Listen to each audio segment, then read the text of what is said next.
Hello, my name is Brooklyn, and today I'm going to be reviewing Eliza and Her Monsters by Francesca Zappia.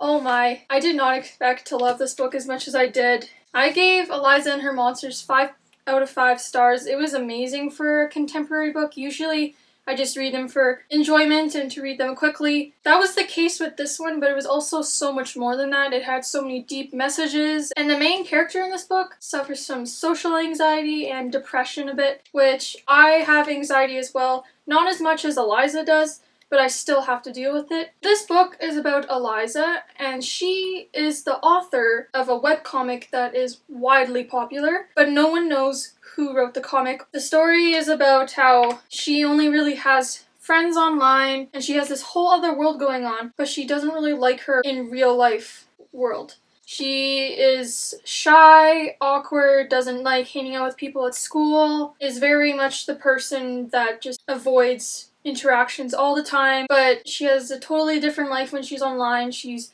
like a goddess to some people who read her webcomic. Then one day, Eliza meets this new boy named Wallace, and she finds out he's a fan of her webcomic, but she doesn't want to tell him that she's the author of it in fear of ruining their friendship. I thought the book was amazing. Usually contemporaries kind of just follow the same storyline, and it did follow the storyline of a contemporary book, but it also had a lot deeper meanings with anxiety, depression, losing family members, which I thought was a really refreshing thing to read, even though they're tough topics to read about. I felt as if I was reading about myself when I read about Eliza. There were so many similarities and connections I could make between the two of us. I don't have as much social anxiety as her, but I still hate performing in front of the class. I hate crowded hallways.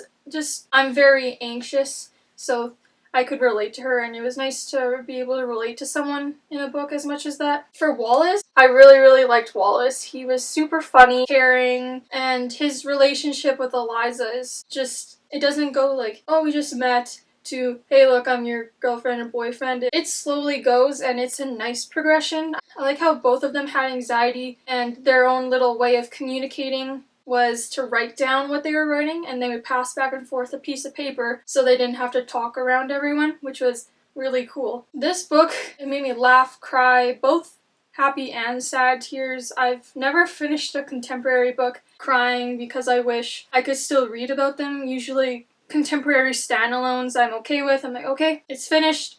All done. That was a great story, but this one, I just want to read about what happens. It's crazy how much character development there is in this book, and that's mostly why I like this book so much. Another reason why I love this book is because it has text messages with her online friends, so you get to see her relationships with them, and it also has pictures and mini paragraphs from her actual comic. So you get to see some of the writing and what her comic was actually about, but it doesn't take away from Eliza's story. It's like a bonus. Another thing that I'm excited for is that the author made a website for Eliza's comic that if enough people read the teaser of it, it could actually be made into a book or a comic, which I'm super excited for. It's called MONSTROUS. I'll leave it down below in the description if you want to check it out. All in all, I really enjoyed this book. So that's it for the non-spoiler section. If you have read this book, please continue watching, because there's some things I want to discuss that I'd like to hear what you guys think about them as well. So starting off with Wallace.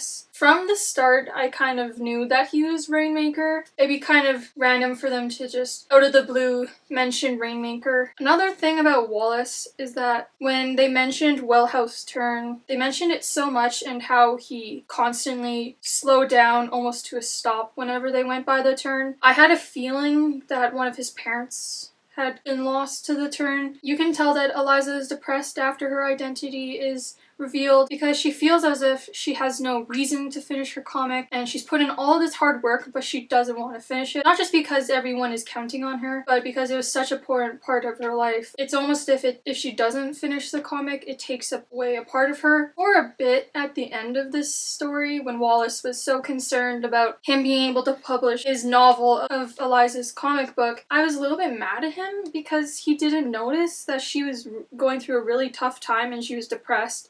She didn't want to finish it, and he was pushing her to.